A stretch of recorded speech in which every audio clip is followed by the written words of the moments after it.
ഇറാന്റെ പരമോന്നത നേതാവ് ആയത്തുള്ള മുസ്തഫ ഖമേനി നിലവിൽ അതീവ സുരക്ഷിതമായ അജ്ഞാത കേന്ദ്രത്തിൽ ഒളിവിൽ കഴിയുകയാണെന്നും പുറം ലോകവുമായുള്ള അദ്ദേഹത്തിന്റെ ആശയവിനിമയ സംവിധാനങ്ങൾ വളരെ പരിമിതമാണെന്നും US രഹസ്യാന്വേഷണ ഉദ്യോഗസ്ഥർ വിശ്വസിക്കുന്നതായി പ്രമുഖ അന്താരാഷ്ട്ര മാധ്യമമായ CBS ന്യൂസ് റിപ്പോർട്ട് ചെയ്തു.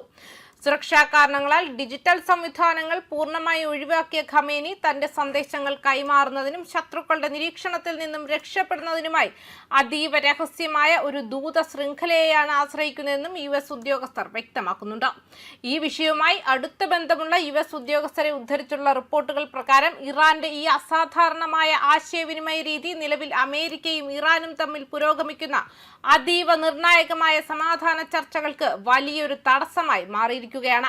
ഡൊണാൾഡ് ട്രംപ് ഭരണകൂടവുമായി ചർച്ചകൾ നടത്താൻ പൂർണ്ണ ഔദ്യോഗിക അധികാരമുള്ള ഇറാനിയൻ നയതന്ത്ര പ്രതിനിധികൾക്ക് പോലും അവരുടെ സ്വന്തം ഗവൺമെന്റ് സംവിധാനങ്ങൾക്കുള്ളിൽ കൃത്യമായ രീതിയിൽ ആശയവിനിമയം നടത്താൻ കഴിയാതെ കടുത്ത ബുദ്ധിമുട്ട് നേരിടുന്നുണ്ടെന്നാണ് ഉദ്യോഗസ്ഥർ വ്യക്തമാക്കുന്നത്.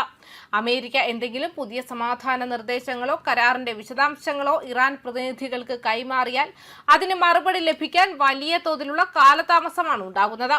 ഈ സന്ദേശങ്ങൾ സങ്കീർണമായ ദൂത ശൃംഖല വഴി പരമോന്നത നേതാവായ ഖമേനിയുടെ അടുത്തെത്തിച്ച് മറുപടി വാങ്ങേണ്ടി വരുന്നതാണ് ഈ കടുത്ത താമസത്തിന് കാരണം.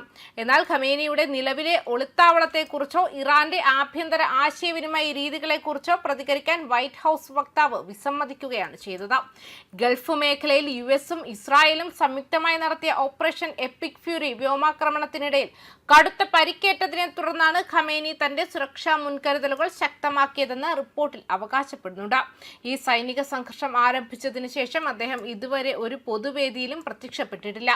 ഈ യുദ്ധകാലയളവിൽ ഇറാന്റെ ആഭ്യന്തര സംവിധാനങ്ങളിലേക്ക് US ഇസ്രായേൽ രഹസ്യാന്വേഷണ ഏജൻസികൾ വൻതോതിൽ തുളച്ചുകയറിയിട്ടുണ്ടെന്നും ഇതുവഴി ഇറാന്റെ പല മുതിർന്ന സൈനിക രാഷ്ട്രീയ നേതാക്കളെയും കൃത്യമായി നിരീക്ഷിച്ച് വധിക്കാൻ അവർക്ക് സാധിച്ചിട്ടുണ്ടെന്നും US ഉദ്യോഗസ്ഥർ CBS ന്യൂസിനോട് വ്യക്തമാക്കിയിട്ടുണ്ട്.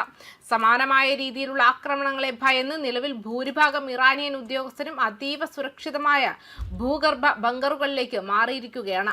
ഇവർ പരസ്പരം നേരിട്ടുള്ള ആശയവിനിമയങ്ങൾ പൂർണ്ണമായും പരിമിതപ്പെടുത്തുകയും ചെയ്തിട്ടുണ്ട്. ഇറാനിയൻ ഭരണകൂടത്തിനുള്ളിലെ നിലവിലെ ആശയവിനിമയ തകർച്ച ഒരു തമാശ സീരിയൽ പോലെയാണ് തോന്നിക്കുന്നതെന്ന് ഒരു US ഉദ്യോഗസ്ഥൻ പരിഹസിക്കുകയും ചെയ്തിട്ടുണ്ട്. കൃത്യമായ സമയത്ത് വിവരങ്ങൾ പരസ്പരം കൈമാറാൻ കഴിയാത്തതിൽ ഇറാനിലെ ഉന്നത ഉദ്യോഗസ്ഥർ തന്നെ കടുത്ത നിരാശയിലാണെന്നും അദ്ദേഹം കൂട്ടിച്ചേർത്തു. റിപ്പോർട്ടുകൾ പ്രകാരം ഇറാന്റെ ഏറ്റവും ഉയർന്ന പദവിയിലിരിക്കുന്ന ഉദ്യോഗസ്ഥർക്ക് പോലും പരമോന്നത നേതാവിന്റെ കൃത്യമായ ഒളിത്താവളം എവിടെയാണെന്ന് അറിയില്ലെന്ന് മാത്രമല്ല അദ്ദേഹവുമായി നേരിട്ട് ബന്ധപ്പെടാനും അവർക്ക് സാധിക്കില്ല.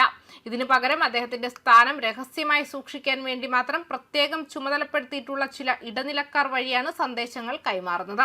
ചർച്ചകൾ നടത്തുന്ന പ്രതിനിധികൾക്ക് ഏത് വിഷയങ്ങൾ സംസാരിക്കാമെന്നും ഏതൊക്കെ കാര്യങ്ങൾ തൊടാൻ പാടില്ലെന്നുമുള്ള പൊതുവായ ചില മാർഗനിർദ്ദേശങ്ങൾ മാത്രമാണ് ഖമേനി നിലവിൽ നൽകിയിട്ടുള്ളത്.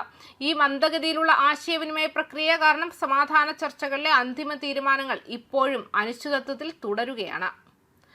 ന്യൂസ് ഡെസ്ക് കർമ്മ ന്യൂസ്.